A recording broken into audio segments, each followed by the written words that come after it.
Bismillahirrahmanirrahim. Assalamualaikum warahmatullahi wabarakatuh.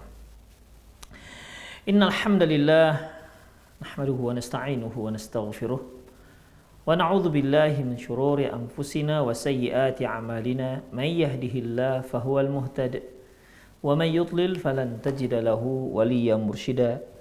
Asyhadu an la ilaha illallah wahdahu la syarika lah wa asyhadu anna Muhammadan 'abduhu wa rasuluhu alladzi la nabiyya ba'dah. Wa qala Allah Subhanahu wa ta'ala, ya ayyuhalladzina amanu taqullaha haqqa tuqatih wa la tamutunna illa wa antum muslimun. Wa qala 'azza man qala, ya ayyuhalladzina amanu taqullaha wa qulu qawlan sadida yuslih lakum a'malakum wa yaghfir lakum dhunubakum wa man yuti'illaha wa rasulahu faqad faza fawzan 'azima. Ya ayyuhan nasu taqu rabbakumul ladzi khalaqakum min nafsin wahidah wa khalaqa minha zawjaha wa batha minhuma rijalan katsiran wa nisaa'a wattaqullaha alladzi tasaaluna bihi wal arham innallaha kana 'alaikum raqiba. Amma ba'du, inastaqal hadithi kitabullah wa khairal hadi hadi Muhammad sallallahu alaihi wasallam wa syarrul umur muhdatsatuha wa kullu muhdatsatin bid'ah wa kullu bid'atin dhalalah wa kullu dhalalatin finnar. Kaum muslimin dan kaum muslimat, para pemirsa Rosyad TV dimanapun Anda berada, alhamdulillah kembali kita bertemu dalam kajian kitab yaitu Fiqh Tarbiyatil Abna yang ditulis oleh Syekh Mustafa Al-Adawi hafizahullah. Para pemirsa, yang lalu telah kita bahas terkait dengan pengajaran anak-anak adab makan, dimana tentunya sudah seyogyanya orang tua mengajarkan semua adab-adab syar'i kepada anak-anaknya. Kemudian ada satu hal yang juga tak kalah pentingnya yang perlu diingatkan sebagai peringatan bagi orang tua, yaitu wala tukhalif mau'idan ma'al atfal wala takdzib alaihim. Jangan sekali-sekali orang tua menyelisihi janjinya yang telah dia janjikan kepada anaknya, dan juga jangan berbohong terhadap anak-anaknya. Kita sebagai orang tua terkadang menghadapi anak-anak yang rewel, ya, yang dia minta sesuatu, di mana kita ingin agar masalah ini cepat berlalu, maka tidak sedikit orang tua menyelesaikan masalahnya terhadap dengan anaknya dengan cara memberikan janji. Walaupun dia mengetahui bahwasanya dia tidak akan menepati janjinya tersebut, atau dia tidak akan mampu menepati janjinya. Tapi demi untuk at-takhallus, demi untuk melewati masalah dengan anaknya, kerewelan anaknya, maka dia pun memberikan janji-janji. Tapi janjinya tersebut hanya sekedar janji. Tidak ada niat sedikit pun untuk memenuhi janji tersebut. Atau dia membohongi anak-anaknya. Ya, dia membohongi anak-anaknya. Demikian ikhwah. Tentu ini pendidikan yang sangat tidak dibenarkan dalam Islam, di mana kita sebagai seorang muslim wajib untuk memenuhi janji.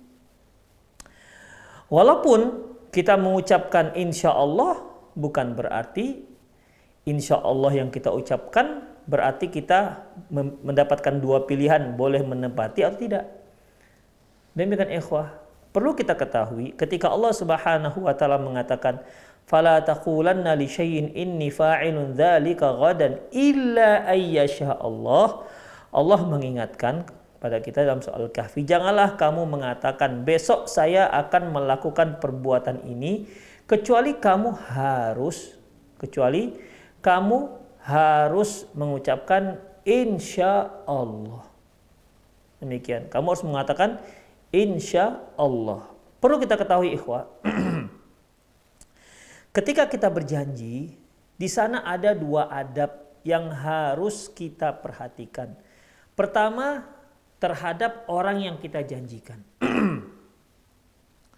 Ketika kita menjanjikan sesuatu kepada seseorang, apakah janji bertemu di satu tempat dengan jam sekian, ataukah janji kita akan memberi sesuatu kepadanya misalnya, Maka sebagai adab kita kepada orang tersebut, kepada orang yang kita berikan janji, yaitu kita wajib menepati janji tersebut. Ya, wajib untuk menepati janji kita tersebut, apapun janjinya. Karena kalau sudah kita berjanji, maka hukum janji ini wajib untuk ditepati. Kalau tidak, maka berdosa. Yang kedua, adab kita kepada Allah Subhanahu wa taala. Bagaimanapun tekad kita untuk menepati janji, tapi kan semuanya ada di tangan Allah. Wa ma tasyauna illa ayyasha Allah. Kamu tidaklah berkehendak kecuali yang terjadi itu kehendak Allah Subhanahu wa taala. Makanya ketika kita berjanji kepada manusia, kepada siapapun, kepada teman, kepada orang tua, pada saudara-saudari, bahkan kepada anak kita, pada istri kita, maka hukumnya wajib untuk ditepati. Namun kita sudah bertekad untuk menepati janji kita. Tapi apakah pasti kita dapat menepati janji tersebut? Belum tentu. Itu tergantung takdir yang telah ditetapkan oleh Allah Subhanahu wa taala. Karena ini tergantung takdir, terjadi tepat atau tidak tepat janji tersebut. Sementara kita sudah tekad, tidak ada sedikit pun dalam hati kita, dalam benak kita untuk pungkir dari janji. Tidak ada sedikit pun kita ingin memperlambat janji ataupun mempercepat janji, tidak ada. Sama sekali tidak ada. Kalau kita berjanji, misalnya besok kita bertemu jam 10 di tempat ini misalnya, tidak ada terbetik sedikit pun dalam dirinya untuk memperlambat atau untuk mempercepat. Tidak ada. Dia ingin tepat. Makanya dari rumah dia sudah mempersiapkan agar dia bisa menepati janji dengan maksimal. Namun ikhwah, apakah itu bisa dipastikan? Tentu tidak.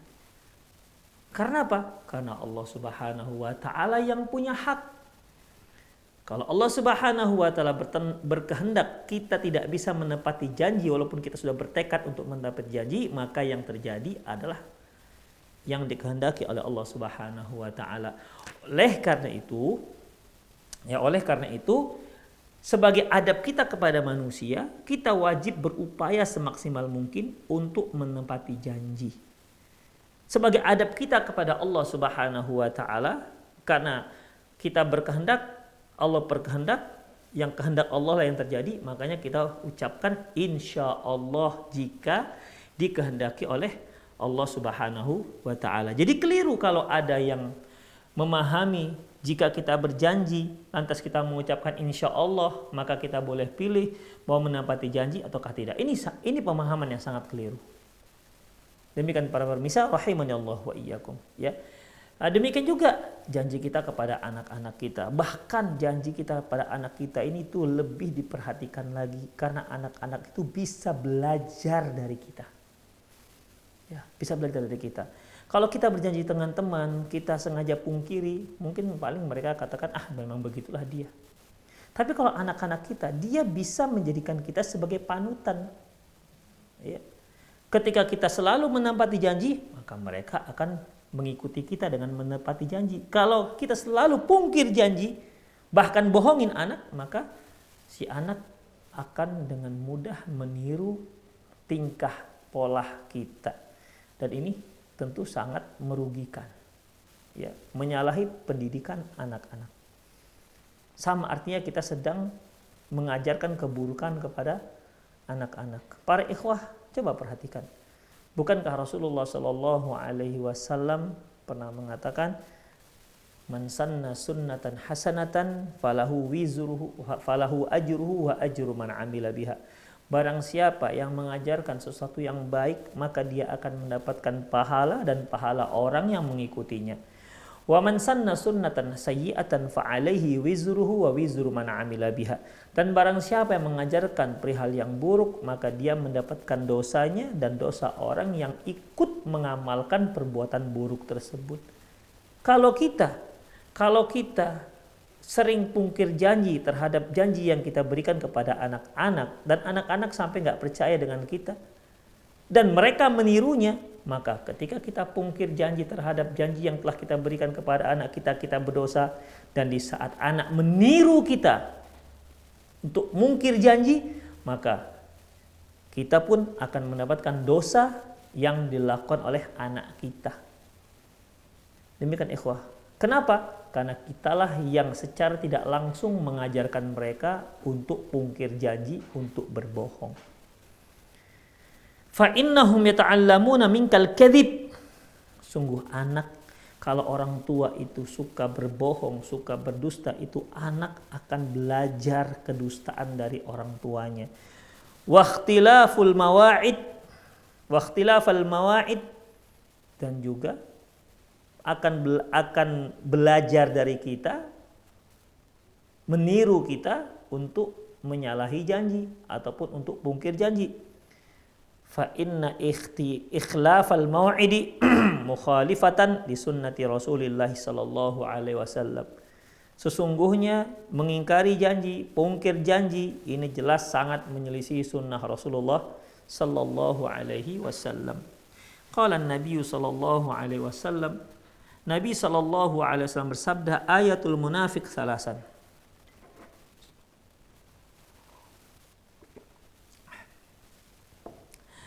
Nabi sallallahu alaihi wasallam bersabda, tanda-tanda orang munafik itu ada 3. Idza haddatsa kadzaba. Kalau dia bicara, dia bohong, dia dusta. Wa idza wa'ada akhlafa.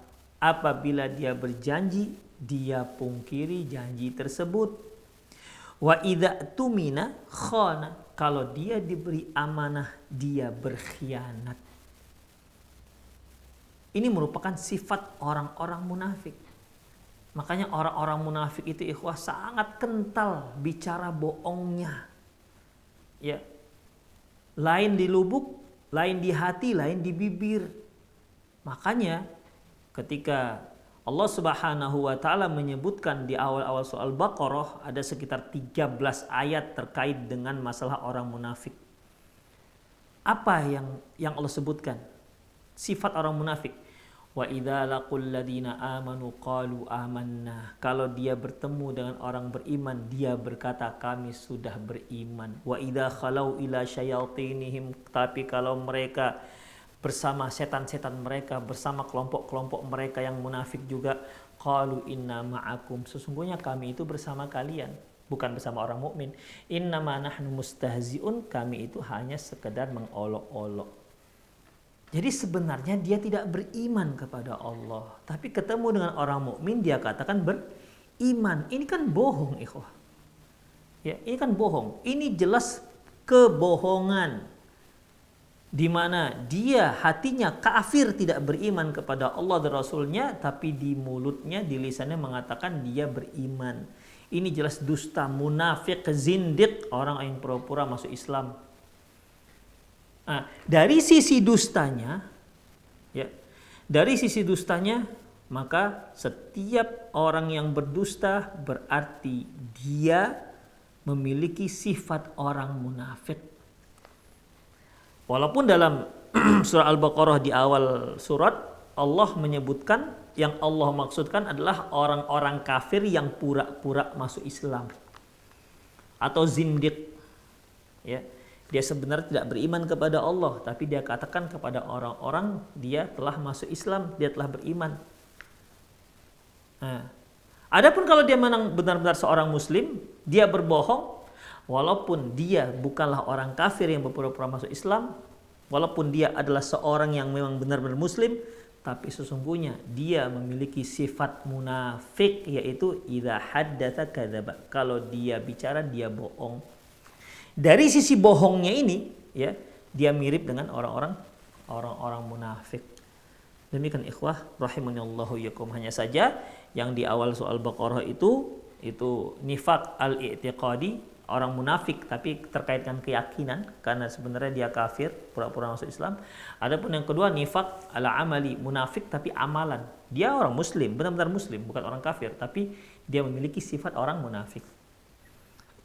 Demikian ikhwah rahimanallahu wa iyyakum. Berarti kalau ada seorang ayah suka membohongi anaknya. Ya, suka membohongin anaknya. Terkadang kalau anak lagi nangis misalnya, si ibu mengatakan, nak jangan nangis, nak, jangan nangis. Itu ada setan lewat misalnya. Atau itu ada tukang culik datang lewat. Entah mana tukang culik. Anak-anak diperlakukan seperti itu jadi akhirnya dia diam. Anak, jangan berisik, jangan nangis, nanti diculik. Itu tukang culik ada, tukang culik anak. Ini kan bohong, ikhwah. Ini orang-orang tua yang malas dalam berkreasi bagaimana cara mendidik anak, bagaimana cara mendiamkan anak. Dia maunya instan. Walaupun dengan cara yang dimurkai oleh Allah Subhanahu wa taala, itu dengan cara bohong. Kalau dahulu waktu saya kecil-kecil, biasanya yang dijadikan bahan untuk nakut-nakuti anak-anak itu polisi. Diam nak, itu ada polisi. Entah kenapa waktu itu polisi sesuatu yang ditakuti oleh anak-anak. Tapi begitulah ikhwah, ya. Tapi begitulah kenyataannya. Padahal tidak ada polisi lewat. Demikian. Seperti tadi, tidak ada penculik. Tapi begitulah si orang tua bohong. Oke, si anak sekali, 2 kali. Lama-kelamaan kan dia tahu, rupanya selama ini bapak dan emaknya suka bohong. Akhirnya dia pun belajar kebohongan dari emak dan bapaknya. Emak dan bapaknya sudah berdosa karena telah membohongi anak sendiri. Dan ketika si anak belajar kebohongan dari orang tuanya, maka setiap kebohongan yang dilakukan oleh anak-anaknya, si ayah dan ibu ikut andil dalam mendapatkan dosa. Karena mereka yang telah mengajarkan kebohongan kepada anak-anak. Makanya ikhwah, hati-hati dalam mendidik anak. Ya, jangan kita ingin yang cepat, yang instan, kita nggak mau repot, jangan. Seperti yang pernah kita pelajari, yaitu bagaimana media sosial itu sangat banyak merusak anak-anak. Berapa banyak orang tua tidak ingin direpotkan oleh anak-anaknya, dibelikan HP, dikasih HP, main game. Demikian. Si anak pun akhirnya sibuk main game, terus main game. Sibuk dengan media sosial dia yang sebenarnya belum layak untuk dia lihat misalnya. Mengapa diberikan? Hanya dikarenakan supaya si anak nggak ngerepotin emak ataupun bapaknya. Tuh, akhirnya si anak kecanduan dengan HP. Kalau HP-nya diambil, dia bisa nangis, menjerit-jerit, bahkan guling-guling. Demikian ikhwah. Dia sibuk dengan dirinya sendiri, bahkan dia tidak lagi berinteraksi dengan adik atau abangnya. Kenapa? Karena telah diberi HP. Demikian. Jadi jangankan dengan adik dan abangnya, dengan emaknya pun dia sudah nggak peduli lagi. Kenapa? Dia sudah punya HP. Terus siapa sebenarnya yang meracuni anak-anak ini? Orang lain apa kita sebenarnya? Wallahi ikhwah, kita yang meracuni anak-anak kita. Kita yang telah meracuni anak-anak kita. Benar kata Rasulullah SAW, kullu mauludin yuladu al fitrah. Setiap anak itu lahir di atas fitrah, suci. Fa abawahu yuhawidanihi wa yumajjisanihi wa yunassiranihi. Kedua orang tuanya lah yang telah merubah dia menjadi Yahudi, Nasrani atau Majusi. Demikian ikhwah, rahimanallah wa iyyakum. Sedangkan kita berupaya dengan sangat protektif terhadap anak kita agar mereka tidak terkontaminasi dengan bahasa-bahasa yang buruk, dengan keyakinan yang buruk, dengan akhlak yang buruk. Itu pun kita bisa kecolongan. Konon lagi kita yang mengajarkan dia la ilaha illallah. Konon lagi kita yang membuka dia pintu untuk mendapatkan informasi-informasi yang bisa merusak dia. La ilaha illallah. Ittaqullah. Bertakwalah kepada Allah Subhanahu wa ta'ala. Mari kita didik anak kita dengan hati-hati ikhwah. Ya, jangan anggap sepele dengan pendidikan anak. Benar-benar harus kita tekuni. Kita didik anak kita dengan akhlak yang baik. Tentunya dengan cara apa? Kita juga harus berakhlak yang baik. Ya, kita juga harus berakhlak yang baik. Ayatul munafik salasan. Tanda orang munafik 3. Idza haddatsa kadziba. Apabila dia berbicara, dia dusta. Wa idza wa'ada akhlafa. Kalau dia janji, dia pungkir janjinya. Dia janji, dia pungkir janjinya. Anak-anak mungkin kalau ayahnya mau pergi, kemudian nangis, merengek, mau minta ikut. Ayah ikut, nangis. Kemudian si ayah karena kerepotan untuk membujuk, udah, jangan nangis, nanti pulangnya ayah belikan es krim. Kamu jangan nangis ya. Insya Allah insya Allah pulangnya nanti ayah belikan es krim. Si anak pun dengan semangat di sore hari menunggu ayahnya dengan sudah membayang-bayangkan es krim yang dibawa ayahnya. Si ayah datang tanpa membawa apa-apa dengan tangan kosong hampa. Ayah, mana es krimnya? Aduh, ayah lupa. Masya Allah. Bersandiwara, padahal dia ingat. Ya, padahal dia ingat. Oke, dia bisa mendustai anaknya. Dia bisa mendustai Allah Subhanahu wa Ta'ala. Oke, dia bisa dustai sekali, 2 kali, 3 kali, keempat kalinya anak gak akan percaya lagi dengan Anda. Kalau seperti itu cara Anda mendidik anak-anak Anda, gak akan percaya lagi. Nangis lagi dia misalnya, nanti ayah pulang nanti beli pesta. Gak ada. Dia gak percaya lagi. Kenapa? Udah beberapa kali didustai, dia dibohongi oleh ayahnya. Itu ikhwah, gara-gara kita suka janji tapi kita tidak pernah menepati. Bukan tidak pernah, bahkan tidak ada keinginan dan tidak mau menepati. Hanya sekadar menyelesaikan masalah sekejap itu saja, tapi tanpa memikirkan bagaimana pengaruhnya terhadap akhlak si anak. La ilaha illallah. Hati-hati ikhwah, ya hati-hati. Jangan janji kepada anak-anak kalau kita tidak ada niat untuk menepati. Jangan janji kepada anak-anak kalau kita tahu janji kita itu tidak akan mungkin kita tepati. Dan memang kita nggak sanggup untuk menepati. Janjilah kepada anak-anak dengan janji yang kita sanggup dan memang kita bertekad untuk menepatinya.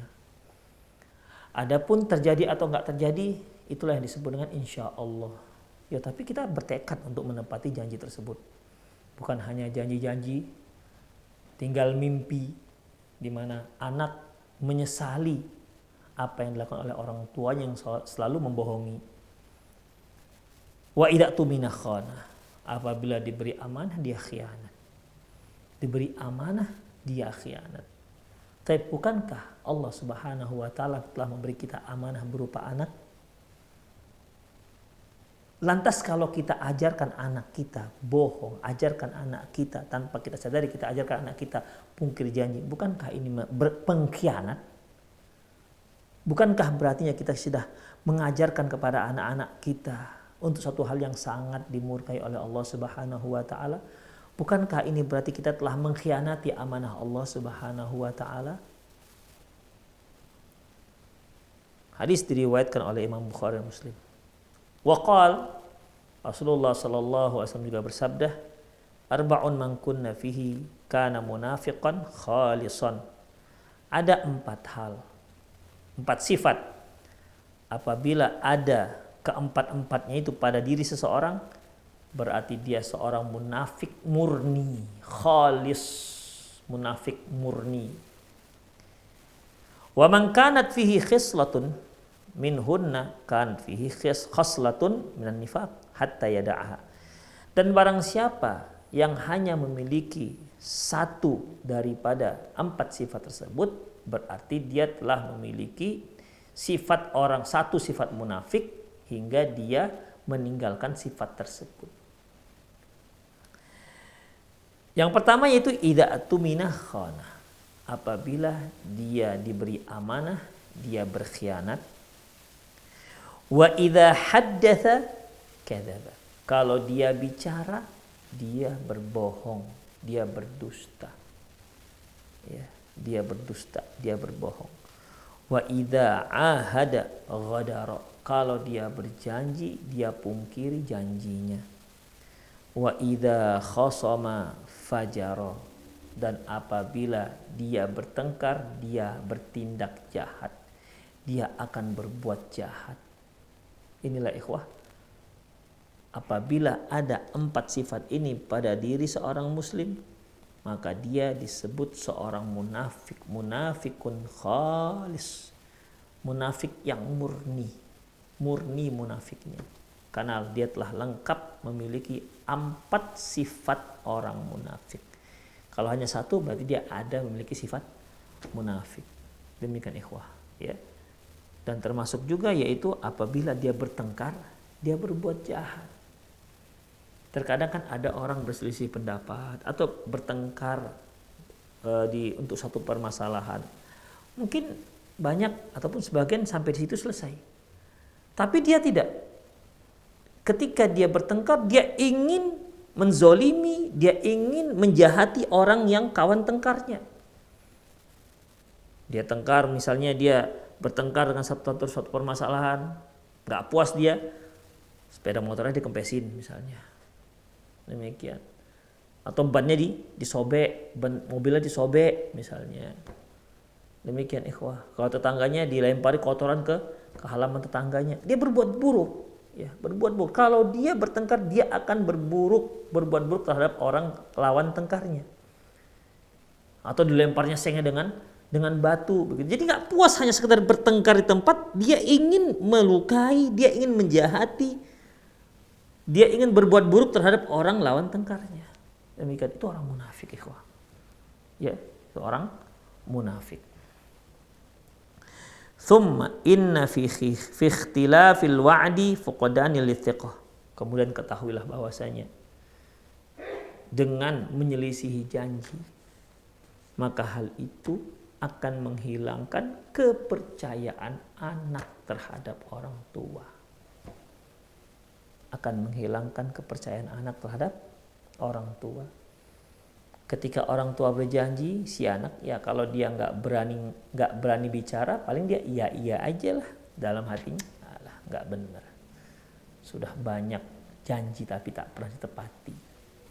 Kalau si anak nggak berani ngomong, kalau si anak berani ngomong, dia akan ungkapkan, alah ya nggak usah lah janji-janji, sudah banyak janji ayah nggak pernah saya tepati. Demikian, alah Umi nggak usah lah di janji-janji, sudah terlalu banyak janji Umi yang tak pernah Umi tepati. Masa sih 1, 2, 3 disebutkan? Kan malu kita sebagai orang tua ikhwah. Kita yang harusnya mengajarkan kebaikan kepada anak-anak, malah kita yang mengajarkan keburukan kepada anak-anak. Malah jangan-jangan anak yang malah mengajarkan kita. Demikian, sehingga si anak gak peduli lagi dengan janji-janji orang tuanya. Ya seperti yang kita katakan tadi, kalau dia mau bisa bicara, dia akan bicara. Kalau gak bicara, paling dia iya aja. Walaupun dalam hatinya dia tidak berharap apa yang dijanjikan oleh orang tuanya. Mungkin pada waktu itu orang tua benar-benar ingin menepati janji, tapi karena beberapa kali sudah dibohongin, ya udah dia tidak akan percaya lagi. Begitu ikhwah. Coba bayangkan kalau seandainya anak tak percaya lagi dengan kita. Demikian ikhwah. Kita ajarkan anak supaya bicara jujur. Alah, dalam hatinya, alah ya ayah aja sering bohong. Nah demikian. Kita ajarkan akhlak yang baik, tutur kata yang baik misalnya. Si anak juga, alah ya bohong ayah aja nggak selesai. Nah demikian. Akhlak ayah aja nggak selesai.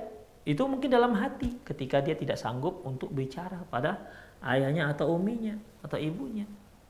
Demikian ikhwah, hilang kepercayaan orang tua. Hilang kepercayaan anak-anak terhadap orang tuanya gara-gara sering dibohongin atau sering memberikan janji yang tidak ditepati. Na'udzubillah min dzalik. Fadlan an qaunihim yata'allamuna minka ikhtilaful maw'ud wastihtar biha. Kalau sekedar si anak tak percaya lagi dengan orang tua, ya mungkin itu lebih ringan. Bagaimana kalau malah bukan sekedar nggak percaya dengan orang tua, tapi malah si anak belajar kebohongan, belajar pungkir janji dari orang tuanya. Itu bagaimana? Ya, sehingga nanti kalau dikatakan, nak tolong belikan ibu gula ya. Bentar nih, sebentar bu, ntar lagi datang ke sana biar saya belikan. Sebentar lagi katanya. Tak datang. Loh mana nenek? Katanya sebentar lagi mau belikan. Kemudian cari lagi. Iya sebentar begitu. Ternyata kenapa? Padahal dia kata sebentar, tapi nggak datang. Itu gimana? Dia belajar dari ibunya. Ya, belajar dari ayahnya untuk pungkir janji. Kan dia kan janji sebentar lagi. Sebentarnya ibu, sebentarnya ya Umi, ini setelah menyelesaikan masa PR misalnya. Akan dibelikan gula ke kedai misalnya. Tapi sudah sejam, 2 jam, 3 jam si anak malah nggak datang. Ketika dilihat si Uminya, ternyata dia sedang main game misalnya. Padahal PR-nya sudah selesai. Demikian. Dari mana dia belajar ikhwah? Itu dia. Dari ibu ayahnya jika memang itu dilakukan oleh ayah dan ibunya. Tapi apakah Anda sebagai seorang ibu bisa marah, tersulut marah? Apakah emosi Anda bisa tersulut meledak-ledak dengan sikap anak Anda seperti itu? Kalau Anda bisa marah terhadap anak Anda yang telah memberikan janji tapi dia tidak tepati, atau Anda marah kalau Anda dibohongi anak-anak, lantas apa yang Anda lakukan itu apakah tidak menyakitkan anak-anak?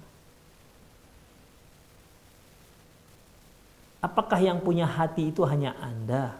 Anak-anak tidak punya hati. Tentu hal ini ikhwah, ya, sikap yang keliru. Kalau seandainya kita sering mengakukan seperti itu, maka alhamdulillah kalau kita sadari, segera bertobat kepada Allah Subhanahu wa taala dan minta maaf kepada anak-anak. Minta maaf. Gak ada salahnya orang tua itu minta maaf. Keliru dan salah kalau ada yang mengatakan tidak ada kamusnya orang tua minta maaf kepada anak-anak. Ini keliru. Ya, banyak kamusnya. Kita harus minta maaf kepada anak-anak kita ketika kita memang melakukan kesalahan. Mungkin beberapa bulan belakangan kita sering memberi janji kepada anak kita tapi nggak pernah kita tepati. Coba minta maaf kepada anak-anak. Kalau kita memang mau bertobat, minta maaf nak, maafkan Abi, Umi. Bulan-bulan belakangan ini sering berjanji tapi memang sengaja nggak ditepati. Itulah Abi dan Umi, mohon maaf dan taubat kepada Allah, istighfar kepada Allah. Begitu ikhwah. Jika kita ingin memperbaiki, ya, ingin memperbaiki. Dan nggak usah gengsi. Apa yang harus digengsikan? Demi mendapatkan anak yang soleh, demi memperlihatkan akhlak yang baik kepada anak kita, yaitu meminta maaf. Ini kan menunjukkan kita mengajarkan anak kita meminta maaf. Kita minta maaf dahulu. Dan memang kita yang salah. Bukan anak kita yang salah. Kita yang salah. Sampai anak kita belajar keburukan dari kita. Ya minta maaf kita kepada anak-anak kita. Jika kita mau tobat. Tapi kalau masih mempertahankan sifat seperti itu karena untuk untuk supaya masalah selesai dengan instan, maka jangan Anda sesali kalau anak Anda ikut berbohong. Jangan sesali kalau anak Anda ikut mengikuti, mencontoh Anda berjanji yang tidak ditepati. Demikian ikhwah rahimanallah wa iyyakum. Jadi kalau sekedar hilang kepercayaan masih mendingan. Bagaimana kalau seandainya anak mencontoh? Setiap kali anak melakukan perbuatan buruk tersebut karena mencontoh orang tuanya, maka orang tuanya ikut mendapatkan dosa. Mati orang tuanya itu masih dilakukan, maka dosanya pun masih mengalir.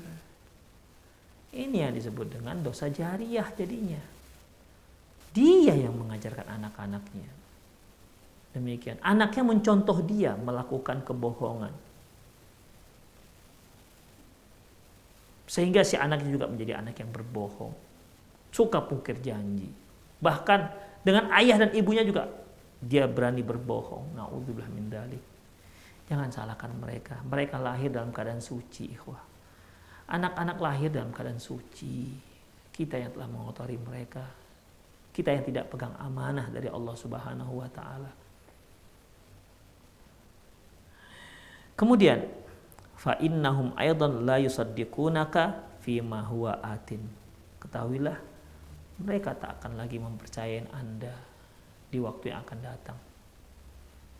Tidak mau lagi mereka mempercayai Anda. Apapun yang Anda bilang, masuk telinga kanan, keluar telinga kiri. Mereka nggak peduli lagi. Kenapa? Dia tahu ini pembohong nih. Ayah emaknya pembohong. La ya'ti ila baitika may yas'alu anka fatursilu waladak fataqulu akhbirhu inni anni ghairu mujud. Jangan sampai terjadi di saat ada orang yang datang ke rumah Anda, lantas Anda suruh anak Anda yang membukakan pintu dan Anda suruh anak Anda mengatakan, "Pak, maaf, ayah tak di rumah." Anda di rumah. Mungkin Anda belum siap untuk menerima tamu misalnya. Akhirnya Anda suruh anak-anak, "Nak, coba kamu temui itu tamu, bilangin ayah nggak di rumah, ayo bilangin." Demikian, mengajarkan anak bohong. Ya, mengajarkan anak bohong. Na'udzubillah min dzalik. Itu kan terang-terangan. Nak, katakan kepada yang datang itu, katakan ayah nggak di rumah. Tuh anak kan tahu ayahnya di rumah. Ini kan jelas-jelas pengajaran kebohongan. Na'udzubillah min dzalik. Wah, jangan anggap sepele masalah-masalah seperti ini. Jangan anggap sepele. Itu anak mendapat pelajaran dari kita, pelajaran yang buruk seperti itu. Fa fi dzalika itsmun wa ta'limul kadzib li abna'i wa anta la tash'ur. Maka dalam masalah ini Anda telah berdosa. Satu, karena Anda berbohong. Yang kedua, dosa yang kedua, Anda telah mengajarkan kebohongan kepada anak-anak Anda tanpa Anda sadari. Ya, tanpa Anda sadari. Padahal masalahnya agar Anda keluar dari masalah tamu. Ya. Tapi ternyata Anda yang mengajarkan kebohongan kepada anak-anak Anda. Na'udzubillah min dzalik. Makanya ikhwah rahimahullahikum. Marilah kita mengajarkan anak itu, mengajarkan pendidikan anak itu serius. Ya, mari kita serius. Ajarkan sunnah-sunnah Rasulullah Sallallahu Alaihi Wasallam, ajarkan adab-adab Rasulullah Sallallahu Alaihi Wasallam dengan cara kita yang mempraktekkannya terlebih dahulu. Kita tunjukkan begini caranya, seperti adab makan. Kita tunjukkan kepada anak kita. Bismillah, tidak apa-apa, boleh kita ucapkan agak jahar. Bismillah pakai tangan kanan. Anak akan melihat, oh gitu caranya. Demikian ikhwah, ngambil yang makanan yang dekat. Demikian ikhwah. Ya. Karena ikhwah memperlihatkan akhlak baik terhadap anak-anak itu dakwah lebih mengena ketimbang hanya sekedar teori. Nah, makan pakai tangan kanan ya, kita sendiri makan pakai tangan kiri. Nah, minumnya pakai tangan kanan ya, kita sendiri minum pakai tangan kiri. Nah, kalau makan itu misalnya karena kalau makan itu tidak boleh berlebih, makanan kita berlebih. Kita ajarkan kepada anak kita adab makan 1, 2, 3, 4, 5. Itu ajar. Semua berdasarkan hadis Rasulullah SAW. Tapi ketika dia lihat kita, semua tingkah kita menyelisihi sunnah Rasulullah. Ini pendidikan model apa jadinya ikhwah? Bisa-bisa si anak kecewa, ini ayah gimana sih? Diajarkannya kita adab-adab tapi dia sendiri melanggarnya. Kecewa nanti anak-anak kita ikhwah. Makanya seriuslah dalam mengajarkan akhlak. Makanya ikhwah, jauh dari berhasil kalau kita mengajarkan akhlak pada anak-anak kita, tapi kita sendiri tak ada akhlak. Sulit untuk berhasil, walaupun kita nggak katakan pasti nggak berhasil, tapi sulit untuk berhasil. Karena dakwah yang paling mengena itu adalah dakwah bil hal, yaitu dengan praktek langsung ikhwah. Ya, dengan praktek langsung. Itulah yang harus kita cermati. Kita dahulu yang berbuat, yang memberikan contoh kepada anak-anak kita, baru kita ajak anak kita untuk ikut melakukannya. Demikian ikhwah. Berapa banyak orang tua yang melarang anaknya merokok. Nah, jangan merokok. Dia sendiri merokok. Demikian. Nah, jangan bohong. Dia sendiri bohong. Dan anaknya tahu bahwasanya bapaknya suka bohong. Mulai bohongi anaknya sampai mamanya pun dibohongin. Akhirnya rusak pendidikan. Tanpa kita sadari, kita yang merusak akhlak anak kita. Kemudian kita menjerit, kita bertanya, Ustadz bagaimana anak saya ini suka bohong, anak saya ini kalau suka begini begitu. Jangan salahkan mereka dahulu. Ya, jangan salahkan mereka dahulu. Coba introspeksi diri kita sebagai orang tua. Apa yang telah kita tunjukkan kepada anak kita? Uswatun hasanah, teladan apa yang telah kita tunjukkan kepada anak kita? Demikian. Ingat, anak kita itu lahir tidak langsung dia bisa bohong. Demikian. Ketahuilah ikhwah, kita sudah jaga anak kita, belum tentu anak itu menjadi orang yang baik. Belum tentu. Karena memang hidayah di tangan Allah Subhanahu wa taala. Apalagi kita santai, apalagi kita tidak begitu memperhatikan akhlak anak-anak kita. Mau jadi apa anak kita? Demikianlah ikhwah rahimahullahikum. Semoga Allah Subhanahu wa taala memudahkan kita ya untuk mendidik anak-anak kita sehingga muncullah anak-anak kita sebagai generasi yang soleh dan solehah, dan tentunya kita ingin kita, keluarga kita, anak-anak kita semua berkumpul di surga firdausnya Allah Subhanahu wa taala. Demikian para pemirsa, aku qouli hadza wa astaghfirullah li wa lakum wa lisal muslimin innahu wal ghafurur rahim. Bagi para pemirsa yang ingin bertanya, Anda bisa telepon langsung, ya.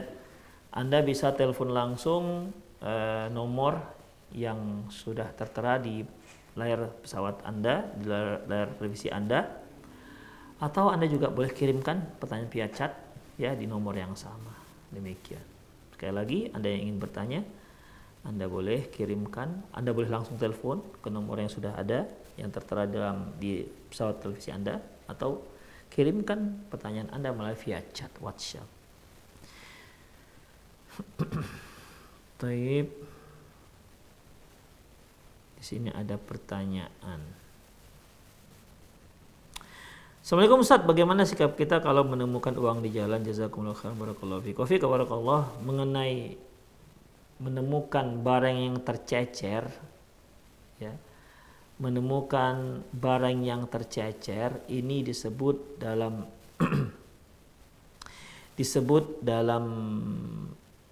istilah fikih yaitu al-luqtah. Ya, sebut luqtah. Pernah seorang sahabat bertanya kepada Rasulullah sallallahu alaihi wasallam, "Ya Rasulullah, dallatil ibil." Rasulullah, gimana kalau unta itu hilang? Ya. Kata Rasulullah, apa urusanmu dengan unta? Unta itu punya sepatu yang dia berjalan dan dia punya leher yang tinggi untuk mencari makanannya. Biarkan saja dia sampai dia menemui tuannya. Kemudian wadalatil ghanam. Bagaimana kalau kambing? Ya. Bagaimana kalau kambing yang nyasar? Dapat kambing nyasar atau kambing kita nyasar. Maka kata Rasulullah, li akhika wali dhi'ib. Kalau kambing ya mungkin kambing itu untuk saudaramu atau untuk serigala. Dari sini para ulama menyebutkan apabila yang jatuh itu, uang yang jatuh itu uang yang enggak seberapa, seperti mungkin 2.000 atau 5.000, maka silahkan ambil. Boleh Anda menggunakannya.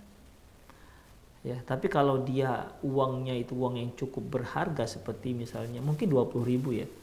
Misalnya nih, kita naik sepeda motor. Naik sepeda motor misalnya nih, kita ambil sesuatu dari kantong, jatuh duit 2.000, terbang ke sana. Kira-kira mau dikejar nggak? Itu kan tidak kan? Udahlah, biarkan saja.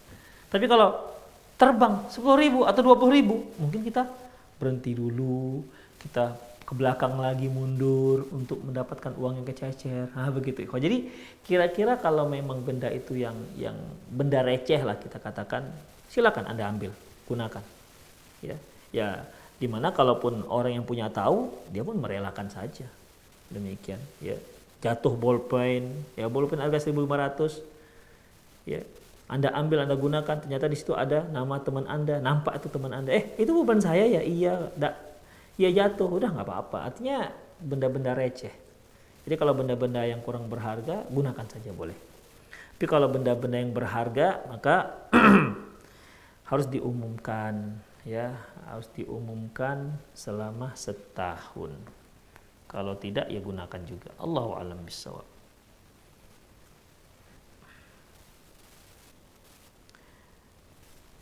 Bagaimana dengan mayit ahlu sunnah yang keluarganya melakukan bid'ah, yaitu mengadakan selamatan 7 hari tersebut? Apakah mayit tersebut menanggung dosa keluarganya? Jazakumullah khairan. Ikhwah rahimanallah, ya, perhatikan.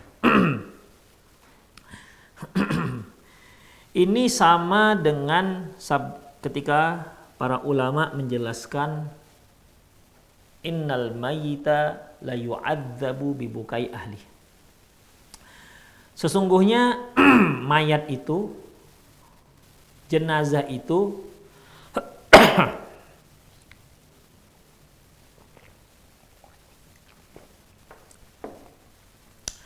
sesungguhnya jenazah itu akan diazab akibat tangisan keluarganya.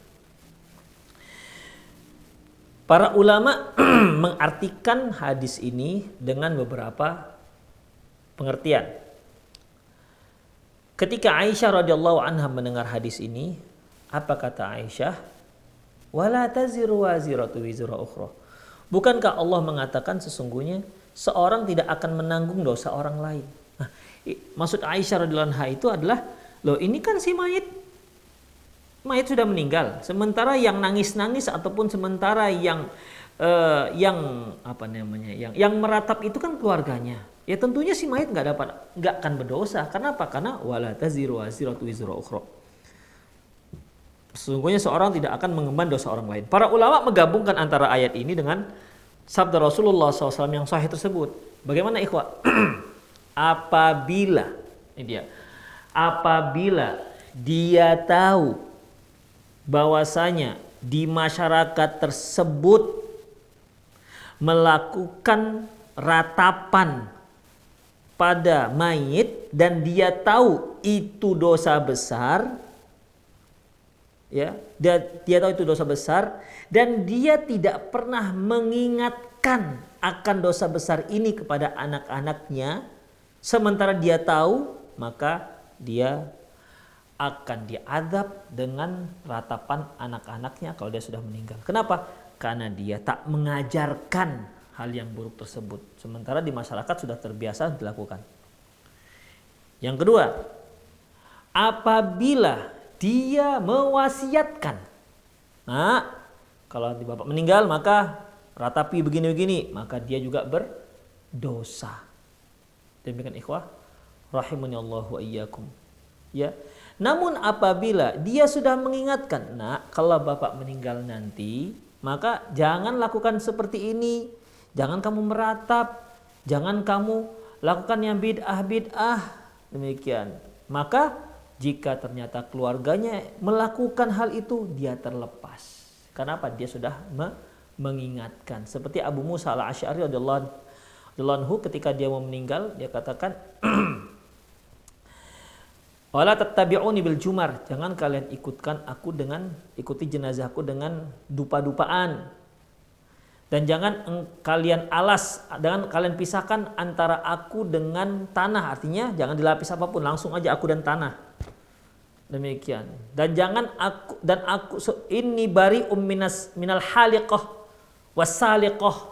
Sesungguhnya aku berlepas diri dari seorang yang mencukur rambutnya karena menunjukkan bela sungkawa, wasaliqah, dan orang yang meratap, ya, dan orang yang meratap, aku berlepas diri dari orang yang meratap. Demikian ikhwah. Ya, jadi dalam masalah ini dia memberi wasiat. Demikian. Jadi kalau dia beri wasiat, maka dia terlepas. Nah, demikian halnya dengan yang ini. Kalau dia tahu masyarakatnya memang seperti itu dan dia tahu itu bid'ah dan dia diam aja, tak pernah mewasiatkannya kalau ayah meninggal jangan lakukan seperti ini, maka dia terimbas dosanya dikarenakan dia sudah tahu tapi tak diajarkan keluarganya. Bukankah Allah mengatakan ku anfusakum wa ahlikum nar, selamatkan dirimu dan keluargamu dari api neraka. Atau malah dia yang ajarkan. Dia yang malah ajarkan. Lebih parah lagi ikhwah. Jadi kalau dia sudah wasiatkan jangan lakukan tapi ternyata dilakukan juga, maka dia terbebas dari beban dosa tersebut. Demikian, ya, tidak menanggung dosa keluarganya tersebut karena dia sudah mengingatkan keluarganya. Allahu a'lam bishawab. Assalamualaikum warahmatullahi wabarakatuh. Ustaz, bagaimana cara mendidik anak yang masa puber atau masa SMP dan SMA di pondok pesantren sedangkan kita tidak bisa selalu sering bonding dengan mereka, hanya bertemu di saat liburan, hanya bisa lewat telepon. Jazakumullah khairan. Ikhwah rahimanallah wa iyyakum. Bagaimana caranya ya kalau dengan pesantren? Mungkin Allahu a'lam bishawab, karena kita nggak bisa bertemu dengan anak-anak kita. Mungkin ibu atau bapak banyak berkomunikasi dengan musyrifnya, yaitu penanggung jawab si anak di pesantren. Kita tanya bagaimana anak-anak bu, gimana perkembangannya. Kalau dikatakan ini anak ibu agak sulit diatur, agak bandel, maka boleh kita datang, kita beri nasihat, demikian. Karena musyrifah yang lebih tahu. Itu yang pertama. Musyrif lebih tahu tentang anak kita karena dia yang memantau anak kita. Yang kedua, untuk menilai anak kita, coba lihat siapa teman dekatnya. Apabila teman dekatnya itu seorang santri yang malas, suka tidur, ya, kalau ujian nilainya jeblok, hafalannya ketinggalan, jika memang itu teman baik anak kita, maka ketahuilah anak kita 11-12 sama seperti dia. Dengan catatan itu teman dekat. Ya, maka ikhwah rahimanallahu wa iyyakum, Rasulullah mengatakan, i'tabirun nas bi akhdanihim. Anda bisa menilai seseorang dengan teman dekatnya. Anda bisa menilai seseorang dengan teman dekatnya. Almar'u ma'adini khalilihi. Seseorang itu agamanya sama seperti teman dekatnya. Kalau seandainya ternyata teman dekatnya itu orang-orang baik, soleh, rajin, Masya Allah, berarti demikian lebih kurang anak kita. Tapi kalau tidak, maka harus diwanti-wanti, ya, lebih diselidiki lagi.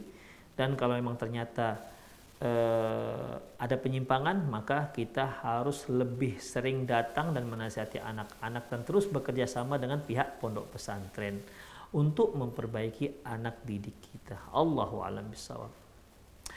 Assalamualaikum Ustaz, saya mau tanya. Saya punya mertua yang sangat posesif terhadap anak. Seolah-olah takut sekali anaknya jika bepergian, padahal suami sudah berkeluarga. Sudah menjadi kepala rumah tangga, namun yang saya rasakan beliau belum dianggap sudah dewasa. Bahkan di depan saya terkadang ingin sekali menegur mertua agar jangan terlalu menganggap anak kecil terus. Anggaplah suami saya sudah berkeluarga, sudah dewasa, sudah menjadi seorang ayah, sampai kebutuhan kami masih di cover mertua. Dan tabungan suami juga ada dulu pernah bekerja. Saya ingin sekaligus mandiri, ingin membantu mereka secara materi maupun tenaga. Namun terrealisasi sebaliknya, mertua selalu meremehkan kami, suami, sehingga suami sedikit memiliki keberanian yang rendah diri. Apa yang harus saya lakukan, Ustadz? Mau menegur mertua saya merasa tidak pantas. Saya juga sudah mencoba menyemangati suami, namun sepertinya tidak terlalu mempan, masih rendah diri. Mohon nasihatnya, Ustadz. Ini pasti yang nanya berarti suami istri, ya. Nah, satu hal yang agak sulit kita jawab karena ini tinggalnya bersama mertua ataukah tidak. Itu dia, ikhwah. Karena seorang laki-laki kalau dia terus tinggal bersama orang tuanya, otomatis ketergantungan dia dengan orang tuanya sangat kuat. Ya, apalagi si suami ini merupakan anak kesayangan. Demikian, ikhwah. Ya, jadi bisa saja dia sangat posesif dengan anaknya ini. Bahkan bisa dia mendiskreditkan istrinya karena dianggap tidak bisa mengurus anaknya.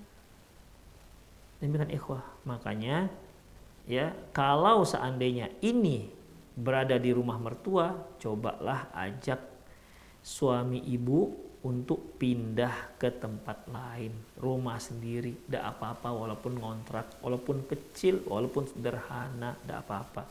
Supaya ibu dan suami ibu bisa membina kepemimpinan keluarga sendiri. Ya, bisa mendidik anak-anak, suami bisa lebih tegak tulang punggungnya, lebih bertanggung jawab terhadap keluarganya. Demikian. Dan ibu juga kalau sudah seperti ini lebih mudah untuk memberikan masukan-masukan. Tapi kalau masih berada di rumah mertua, saya kira ini agak sulit memberikan masukan. Ya, coba semangati suami supaya jangan tinggal di tempat mertua dulu. Demikian. Sudah punya anak satu, berarti paling nggak 3 tahun gitu kan. Masih tinggal tempat mertua, tentu ini satu hal yang kurang tepat sebenarnya untuk kepemimpinan seorang suami. Demikian, ikhwah. Apalagi tempat tinggal ini kan merupakan hak sang istri. Makanya Allah mengatakan askinuhunna min haitsu sakantum min wujdikum. Tempatkanlah istri-istri kalian di tempat tinggal yang sanggup untuk kalian sediakan. Enggak apa-apa ngontrak, tidak harus rumah sendiri.